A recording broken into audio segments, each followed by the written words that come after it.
night long. Your eyes have set me scheming.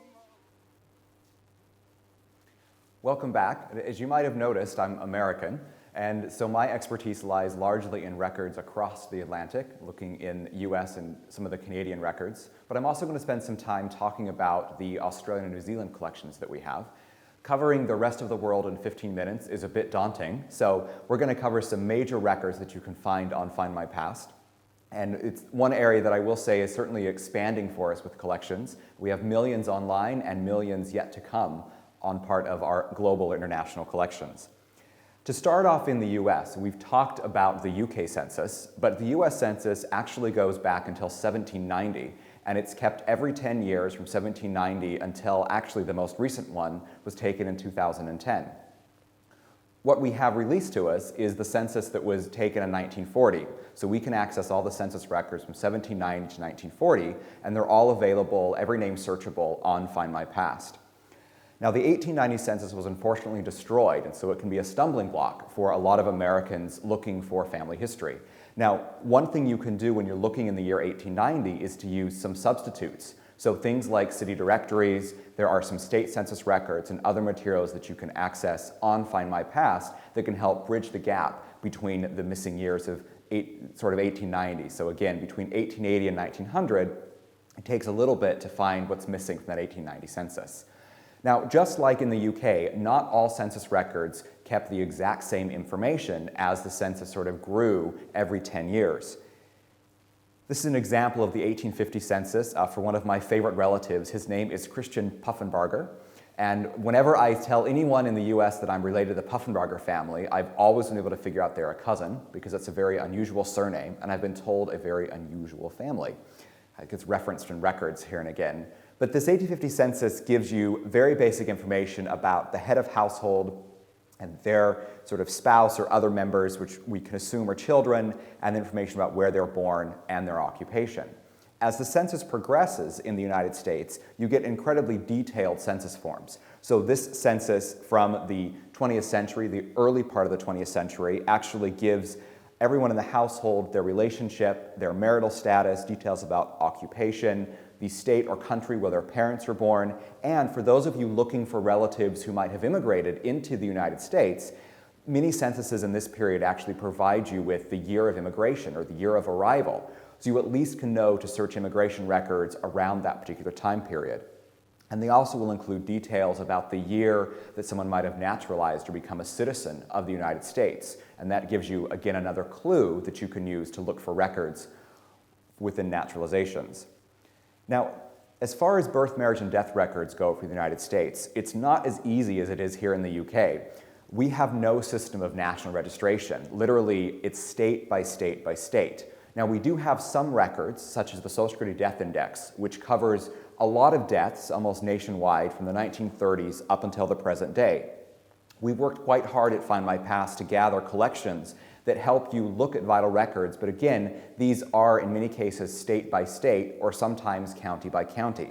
So here are records we have online from Indiana, and here's an example of some compiled records we have from my hometown of Boston, Massachusetts. And as you notice, the collections vary from place to place because there isn't a standardized set or a form of how vital records are kept. In many cases, we've been able to have databases that extract vital records from other sources. So you might not be able to go right to the state to access something, but in this case, these are extracted from newspapers in New York City, and they give us death notices from 1835 until 1880. It is just a matter of being thorough in your search. And vital records in the US don't start widely until sort of 1880 or 1890. Before that, you might find some early records, but in many cases, you have to use some other materials to fill in the gaps. Looking at an arrival record or a passenger list, so these are going to be the inbound passenger list for the United States. These are kept mainly from the 1820s to the 1950s, and major ports such as New York City, which is where Castle Guard and Ellis Island records will be recorded, Boston, Philadelphia, Baltimore, and New Orleans, and these records are slowly coming online at Findmypast. We actually are working to obtain as many passenger lists as we can, knowing that many across the globe are looking for their ancestors' arrival into the United States. So here we see a record actually from those outbound UK passenger lists, and this is a great example of how you can match the UK record of someone leaving the UK in 1900, and then you can find their arrival into the United States that same year. The US is, of course, a country of immigrants, and so the passenger lists become absolutely essential records that you can use to try and trace a family's migration into the US. Sometimes you'll find collections that are separated by a specific period or a specific region. So these are collections from the Irish famine. So those are Irish families immigrating between 1846 and 1851. And you can see some of them came over in entire groups. Some of them might have come over with the father first or a couple of brothers and then sent for the wife and children later. So you don't always find a family coming in one family unit. Now with the passenger list, you can also look to see if someone became a naturalized citizen of the United States. And we're very happy to have a couple of great collections online that will help you trace the naturalization records. Now, naturalization started in the 1790s, and the records that we have available actually go all the way up until the 1950s. And they give you incredible details such as the ship someone arrived on, the date of their arrival, the port they arrived in, any witnesses who might give testament to their character or the fact that they have been in the US for a certain time period. Now, naturalizations can occur in the United States in multiple repositories. So what we've put online thus far are some federal indexes. So this is New England naturalizations. And again, these go all the way back to 1791, and this particular index goes to 1906. So this covers the states of Massachusetts, Connecticut, where a lot of the Irish immigrants came. And you'll see on the card, it will actually tell you specifically what court someone naturalized in, and you can then contact that court and view the original naturalization records. But in many cases, you'll find as much information on the card as you would actually in that record. Now, genealogy in the US has a very, very long history. There are so many genealogists, even dating as far back as the 1840s and 1850s, that started to put together compiled genealogies and local histories. And so while I might not be able to find the vital records for a family back to 1620 on the Mayflower, it's very possible I can be walking down a library and pull up a book of the Taylor family or the Wallingford family or even that wonderful Puffenbarger family and look at all of the descendants of a certain immigrant and how they're related to folks across the United States. And we've just launched a very large collection of these materials on Findmypast. So here you see an example of the Clayton family.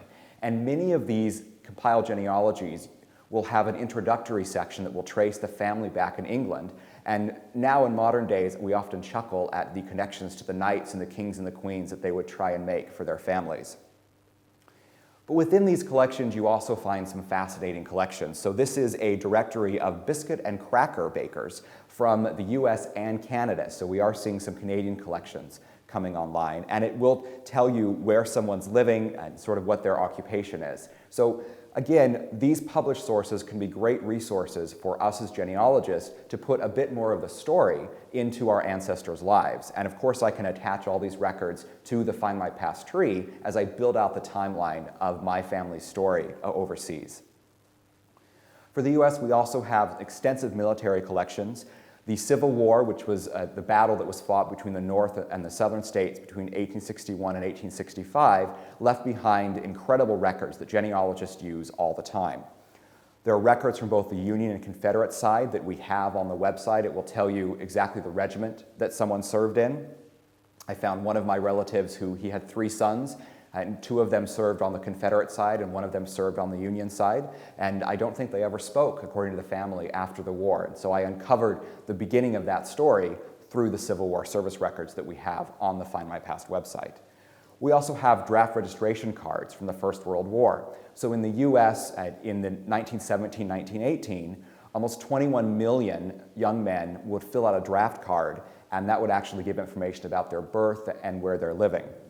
And we also have some enlistment records from the Second World War, fragments of those that have survived.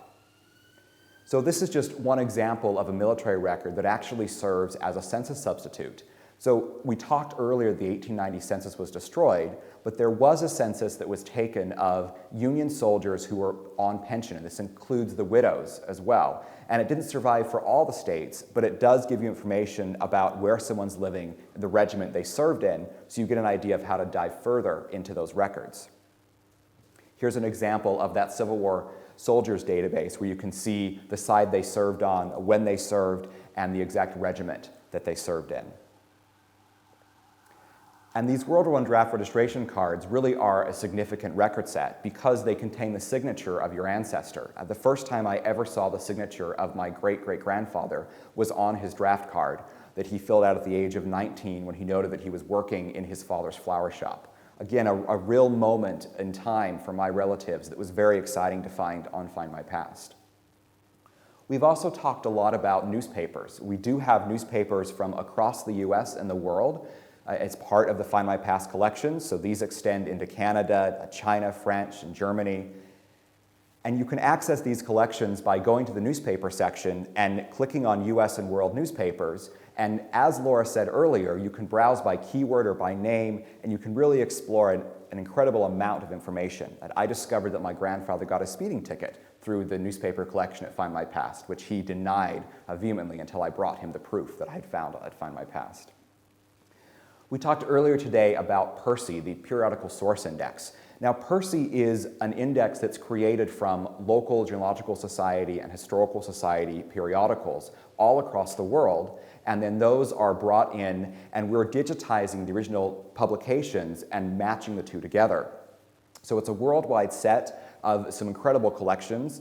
The US has always been keenly interested in their roots overseas, so you can find records of your UK ancestors and your Irish ancestors, Australian and New Zealand ancestors in collections that actually were printed in, say, the 1920s or 1930s by genealogists in the United States. And PERSI is the gateway to many of those collections.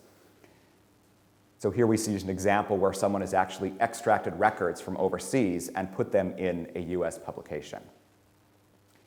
Now, to cover Australia very briefly, as I mentioned, we have so many Australian collections online. We have an incredible convict collection. They actually destroy their censuses in Australia, so they don't exist, but there are substitutes such as electoral rolls that are part of the online collection. There are incredible military collection, embarkation rolls for New Zealand. We have soldiers from the First World War, and passenger lists coming from Victoria and even into South Australia. And I will admit, I didn't think I had a convict until I typed the name into Findmypast and found out that my relative who stole a piece of cheese ended up down in Australia. And so as you can see, some of these records are incredible resources. You get all sorts of details about when they're arriving, who's arriving with them, and just, again, the things that can help you to fill out that story. Last but not least, one area that we're rapidly expanding in are our Canadian collections. Now, when researching in Canada, the birth, marriage, and death system is different in the sense that there are civil registrations that are done by province, and they have various starting dates. Some of them start in 1870, some of them start in 1890. Before that, you have to use a lot of church and personal records. The passenger list, you can actually use databases available for free at the Library and Archives Canada that cover a period of 1865 up to 1935. So again, a good resource for some of those records are the Library and Archives Canada. But there are local histories and printed sources that we have on the Findmypast website that can help you out. Speaking of birth, marriage, and death records, before they were recorded in the civil registration collections, we can find them in the printed publications. So here is a marriage record of a reverend, and he happened to just keep his marriages that he recorded in the late 1700s. We have military collections, again, different histories of particular regiments, men and women who were serving. You'll find those collections on Findmypast as part of our historical book collection. And even listings about occupation. So here's a listing of the Methodist Almanac for Canada for a particular year. So again, you never know what you'll find in some of the online printed collections for the Canadian materials that we have at Findmypast. Now that concludes what we have for international collections. I would very much encourage you to visit the blog on Findmypast to read more about these collections. We have a few minutes left for questions, so I will turn to my handy iPad and see what questions have come in for us. Here's the list. So the first question is explaining a bit more about PERSI. I'm more than happy to offer more about the Periodical Source Index. So there is a library in the US that actually is the largest public library for family history in the US. It's called the Allen County Public Library. And for the past 30 years, they have literally abstracted every single local history periodical that's ever crossed their desks. And so that collection now is 2.5 million entries plus. We update it every quarter. But again, it's that collection of local histories, periodicals that can contain record extracts, family histories, queries, all sorts of very interesting collections that you can find in Percy. The next question is about the 1910 and 1920 census in the US. Can you search by people born in England? You can do an advanced search and limit the birthplace to England. Now, one thing to remember is that's going to depend on how the person reported that place. They might have said Great Britain, they might have said England, they might have said UK. It's all up to how the enumerator recorded down the information that was presented to them. What is the best place to find a birth record for a British subject born in the USA in 1887? That's an interesting question. I might have to refer to my colleagues across the table for further details. There are records of overseas births that I've looked at and made aware of, though one thing that you could do is if you know the surname, you could head to sort of a local city directory and see if you can find them living in 1887, and then look if you can narrow down to any records that might be recorded there. You never know if, even though they were a British subject, the birth is still recorded in the US. I know that in Australia, for example, I've seen records of folks who were considered to be US citizens, yet they're recorded in the Australian vital records. So that would be a case where you have to dive into that exact state and figure out what their rules and regulations were. Question about, are there going to be any more Australian record sets added soon? We're part of an International Data Summit week here at Findmypast, which is where the different managers of data from areas across the world get together, and I can tell you quite definitively, yes, there are many more Australian record sets that will soon come online, including everything from more convict records to more vital records. So all sorts of things are about to appear online for Australia. So we have another question about records for earlier times, the late 1500s to 1600s, and immigration to Virginia. I will say this can be a very difficult time period. There are not passenger lists that are sort of routinely kept.